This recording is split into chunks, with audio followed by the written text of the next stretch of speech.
takes a big man to admit when he's wrong. I am not a big man. That's Erwin M. Fletcher, by the way, not Paul Fletcher. I admire Leopold for being willing to make a mistake, but he doubled down apparently in his press conference earlier today, which was quoted by Russo on Twitter, and I'm sure it'll be all over the place everywhere eventually. But in saying that there was not any one big thing that led him to make this decision, or that was the straw that broke the camel's back in getting him to this decision, that this was a long time coming, that he felt that in exit interviews after the season, he got a sense of it. If that is all the case, and we have no reason to doubt that is true, if that is all the case, then there is absolutely no excuse for waiting this long to make this move. Right? You have to do this before the draft and before free agency starts. You have to do this. You have to do this when other GMs from last season have gotten fired, and you've got the best opportunity to replace your GM with a new guy. And which also brings to mind the point of, and we should discuss this, whether or not he's just shooting from the hip here, or he has somebody or somebody's in mind, right? And all of that is the bigger point to all that for me is the extent to which Leopold, who is the owner and has the right to do whatever he wants, whether or not it makes sense or it doesn't, whether or not it's rational or it isn't rational, but the extent to which Leopold is the problem. Well, I've long been of that opinion, but kind of to your point, I mean, one of Russo's articles on The Athletic, I think it was probably leading up to the draft, you had Fenton, trumpeting his son being hired to run the scouting department, citing Peter fricking Chiarelli as somebody who advocated for him.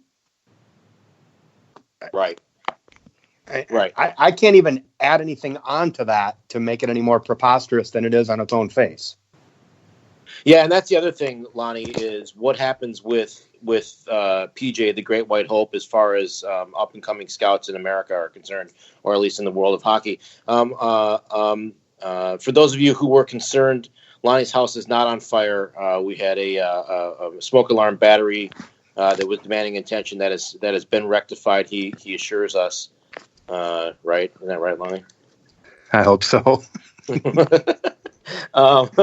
All right, so yeah, I mean, look, Russo reported today that PJ Fenton as of right now is still in place, as is Ferreira, but whatever. That the new guy is going to have is obviously going to have the right to put his own imprint on that. But another take from our friend Tom Hohen, T Hohen 88 on Twitter. An organization without a clear and concise direction just waved the white flag in the face of its own front office incompetence. That is well said. And actually, another thing that I was thinking of as I was getting ready for this episode was, what do I want at this point from the Wild? And to me, at this point, I just want a single cogent direction. You absolutely have to decide if you're going to do a partial rebuild or you're going to try and go for it again. You cannot have it both ways. Now, based on his comments as reported again by Russo, which is why I read them because I didn't hear the press conference. Leopold is still talking about we're a team that he expected to be a playoff team and this and that this year. So maybe he has decided that he's going to go for it, and that gets us back to the extent to which he is led around by the nose by 20 and maybe Parisi as well, which is the other major feedback that I'm seeing here. On Twitter as I ask people to give us their takes on this. Tony Smitley, Pilot Smits, the quote from Leopold that we are a playoff contending team is a joke. Does he really watch his team play? Inmates, Jeff Taylor, printing Jesus. Inmates are running the asylum. I mean, you asked, if anybody can think of another example in sports where a team is successful with the owner being this involved. Did anybody have any reaction or any replies to that? No. Nope. I did not get any viable examples of that. Now, okay, so the hiring process the last time around when Fenton was hired, who have we been led to believe was in the interview room? Matt Micah and Craig Leopold, and stop. Okay. Matt Micah, I'm sure he's a fantastic CFO. If I was running a Fortune 500 company, he's probably the first guy I'd want hiring my executives. But that's not how pro sports work, especially on the personnel side. These guys are different. These are not 9 to 5 or 9 to 6, whatever you want to call them, executives. These guys work on a completely different level that most of the population cannot even relate to. And how on God's green earth you don't have at least one, if not multiple, quote unquote, hockey guys in the interview room, that's inexcusable. I mean, how do you even justify that? Well, you don't, and he's not justifying it by virtue of the fact that he let Fenton go today. And you may not have seen it, but again, Russo tweeted on Leopold's press conference. He said that Madonna will be part of the process, although Madonna was not an option, a candidate for the GM position, but he will be in the part of the interview process. So I guess that's how he's rectifying that this time. But no, I mean, if the general topic here, the overall topic is Leopold is the problem. I mean, that's part of it. I mean, this is a guy, he says he's hands off, right? And that was my next question for you is that the image that Leopold wants to portray, or is he that self-unaware? Yes. I mean, what other interpretation do we have at this point? All the input points, other than him saying he's hands off, speak to the opposite. Okay, and I think we've learned that the Suter and Parisi signings, he was pretty much all over. Yeah. Ramming Tom Vanek down Mike Yo's throat. Yep. I mean, his Hansel. I mean, right? But I mean, again, it's the Wild is his shiny toy, and who am I to tell him how to play with it? No, I'm not cutting the checks. He gets to make the decisions, and that's the world that we have to live in. I absolutely accept that, but that doesn't mean that I have to like it, and that's what I'm saying. Okay, so, and I don't see why this is so, and this shouldn't be so revolutionary, but hire the right GM,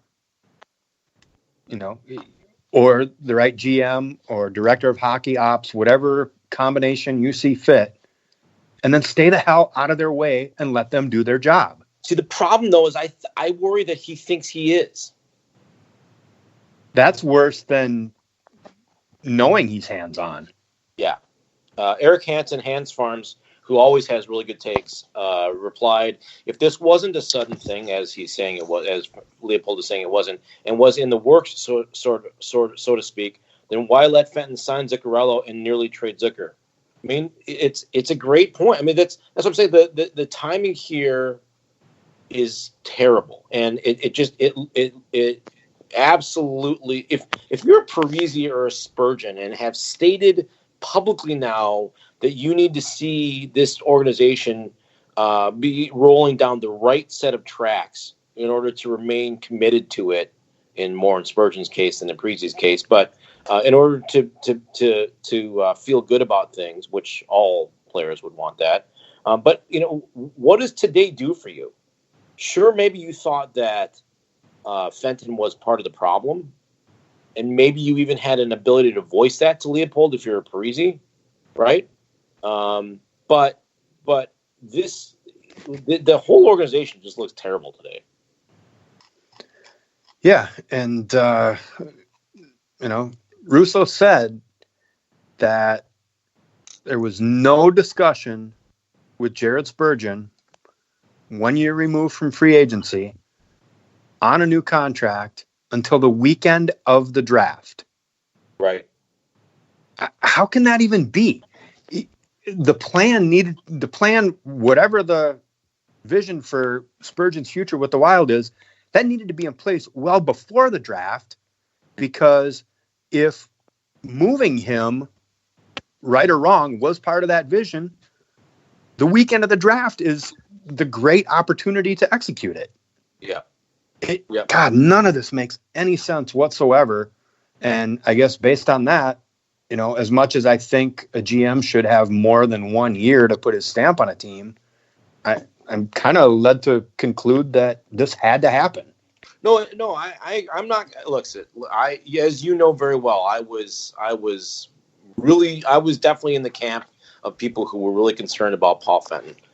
So I'm not gonna become a hypocrite on that topic right now and say this wasn't the right decision, but it needed to have happened sooner in this summer, and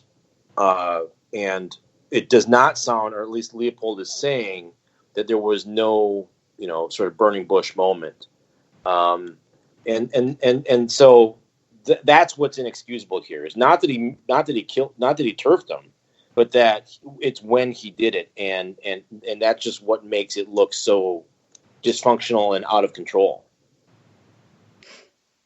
Well, I mean, we've been seeing this stuff for several years now, and I guess I come back to the one common denominator. So I think I've made it clear where I stand on that.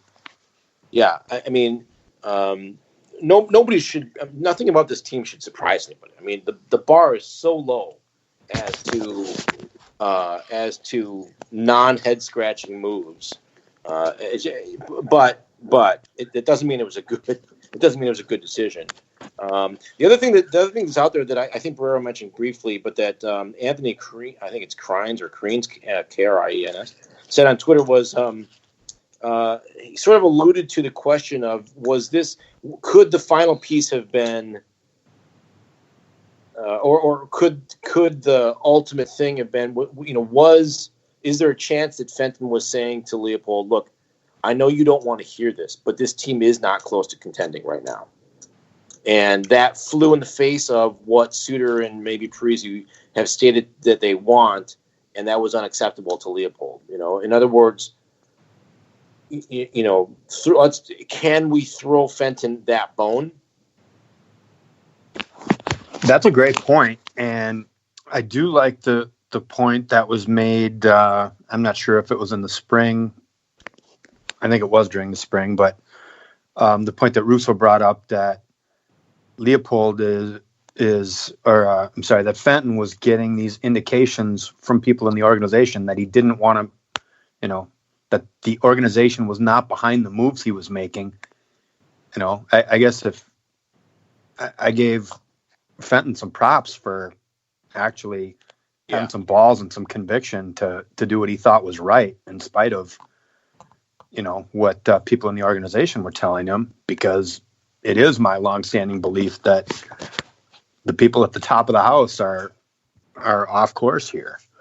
But if you're going to go against the top of the house and your moves don't pan out in short order, right, and you're kind of writing your own death sentence. Yeah, you're next out on the chopping block at that point. Well, yeah. So to me, look, Fenton was in over his head. That's clear. But the problem, I think, the root of the problem and the exacerbating aspect of those problems is it all starts in the owner's box. And like it or not, and there's nothing we can do about it. But I think we've got an owner who is getting in the way of his team, impeding his team, and that's our problem. I think that's our problem. But he's hands off though. Just ask him; he'll tell you. All right. I don't. Anything else you want to chew on in this episode? Like I said, we will certainly get more wild news here in the near future. You would assume. If nothing else, we will find out who our new GM/victim is going to be, and we can break all that down when that happens. But as far as eulogizing Paul Fenton and sort of recapping things as they stand today, anything else you want to get off your chest? No, I don't think so. It just kind of comes back to the old cliche. Paul Fenton, we barely had time to say hello, and now we say goodbye. Yeah, well, my Minnesota goodbye, I'll go to one final Twitter reply. Coach Stanson, Brick Walhess, said, and I hadn't even thought about this yet, I'm worried about the effect it has on guys we have drafted but have yet to make the move, especially Kaprizov. must be thinking, quote, what the heck is going on in Minnesota, albeit with a Russian accent.